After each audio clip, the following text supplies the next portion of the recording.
Messi. Messi. Follow Bro Time on TikTok, Facebook, dan YouTube jika anda mahukan. More Liverpool and football content. Pasukan Argentina kena kerah untuk menang dengan Cape Verde di extra time tu.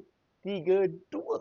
Siapa lagi kalau bukan The GOAT, Lionel Messi, yang menjaringkan gol pertama buat Argentina di minit ke-29 tu. Tembatan placing near post untuk beat goalkeeper Cape Verde, Pozinha.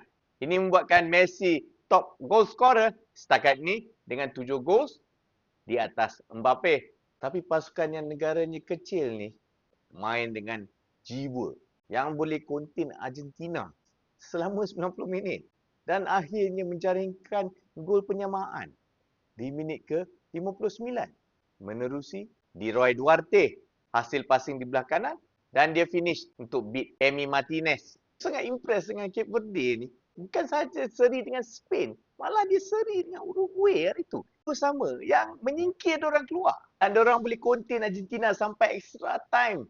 Tapi start of the extra time tu, Lisandro Martinez, the butcher, menjaringkan gol 2-1. Pozinha tewas sekali lagi near post. Ingatkan dah beres. Rupanya ingat nama ni. Lopez Cabral. Menjaringkan top bins. What a goal. Goal of the tournament so far. Dari belah kiri tu boleh bagi in swinger. Dan aku rasa gol macam tu je yang boleh beat Emi Martinez time tu. Dan dia nyaris menjaringkan gol sekali lagi. Tapi nasib baik ada Emi Martinez tu. Apabila kita ingat perlawanan ni akan go to penalties, Argentina menunjukkan kenapa they are the defending champions. Corner kick dari Messi dan header dari Sergio Romero. Tapi FIFA kira own goal pasal kena tangan player Cape Verde tu. Tapi untuk aku ni memang Romero punya gol lah. Aku kena bagi kredit kepada Cape Verde, pasukan yang main dengan semangat, jiwa. Nearly a giant killer yang boleh contain Argentina untuk main 90 minit.